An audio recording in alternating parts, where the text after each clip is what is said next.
दुनिया में जब भी सबसे मेहनती और परिश्रमी महिलाओं की बात होती है तो उसमें पहाड़ की बहु बेटियों का नाम सबसे आगे रहता है। पहाड़ की बेटी कुछ वर्षों पहले तक चूल्हा चौका संभालती नजर आती थी, खेतों जंगलों में काम करती थी, मीलों दूर से घास के गट्ठर लाकर मवेशियों को पालती थी।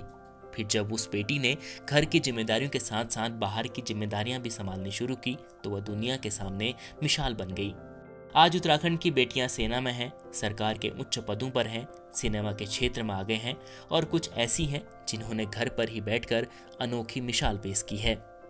आज हम आपको इस वीडियो के जरिए पहाड़ की उस होनहार बेटी से मिलवाने जा रहे हैं जिसने घर पर बेकार पड़े सामान यानी वेस्ट मटेरियल से कमाई का जरिया खोज निकाला है, जो घर का काम संभालने के साथ साथ स्वरोजगार कर घर चलाने में परिवार वालों का सहारा भी बन गई हैं।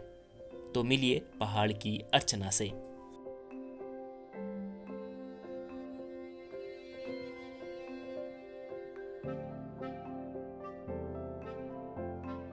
बागेश्वर की अर्चना वो होनहार बेटी है जो बेकार पड़े सामान को छू दे तो वो कीमती बन जाता है। अर्चना बागेश्वर के गरुड़ तहसील में रहती है और वो अपनी पढ़ाई के साथ साथ खेती बाड़ी के काम में भी अपने माता पिता का हाथ बटाती है और जब भी कभी समय मिलता है तो घर पर पड़े वेस्ट मटेरियल से क्राफ्ट और राखियां बनाकर अच्छी आमदनी भी कर रही हैं। अर्चना की यह प्रतिभा लॉकडाउन के दौरान निखर कर सामने आई। शुरुआत में उन्होंने कोरोना वायरस के बचाव के लिए घर पर ही मास्क बनाने शुरू किए, उससे भी उन्होंने अच्छी आमदनी की।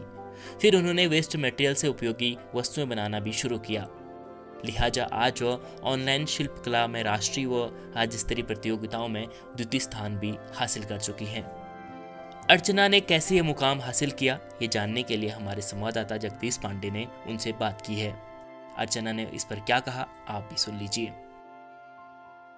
हौसले बुलंद हो तो कठिन चुनौती भी आसान हो जाती है।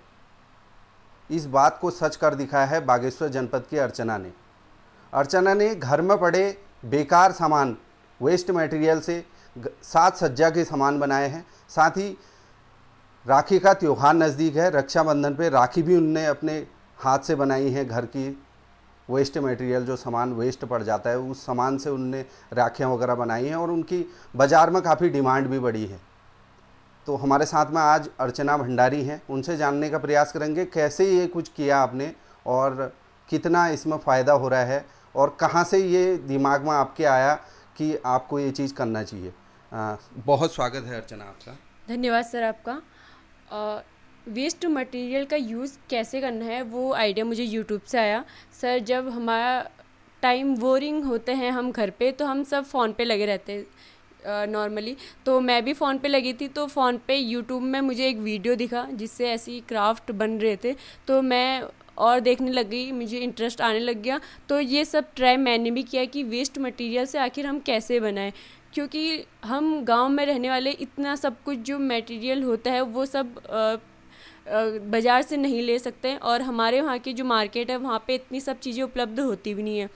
तो मैंने घर का जो वेस्ट मटेरियल जो हम कूड़ा समझ के फेंक देते हैं उसी का यूज़ करके सर मैंने बहुत सारी क्राफ्ट जैसे न्यूज़पेपर से बहुत ज़्यादा क्राफ्ट आप बना सकते हैं, पेन होल्डर सर, और ऐसी बहुत ज़्यादा मैंने और भी चीज़ें बनाई थी न्यूज़पेपर से। और आज कुछ टाइम बाद राखी आने वाली है तो राखी जैसे मैंने धागे से बनाए हैं राखी, और हमारा जो कुमाऊनी कल्चर पहचान हमारी ऐपन है वो भी उसके भी मैंने राखी बनाए हैं। तो कितनी डिमांड है मार्केट में अभी? सर काफ़ी डिमांड आती। तो मतलब राखियों को बनाना ऐसे बनाना है करके आपके दिमाग में कैसे आया? सर ये आइडिया तो वैसे तो यूट्यूब हमारे लिए हमारा गुरु है, सब कुछ वो हमें प्रदान कर रहा है, तो वहाँ से कुछ आइडिया अपना लगाओ तो हो जाता है। तो आपने देखा प्रधानमंत्री के बेटी बचाओ बेटी पढ़ाओ अभियान को अर्चना ने बल दिया है। बागेश्वर से जगदीश पांडे, उत्तराखंड तक।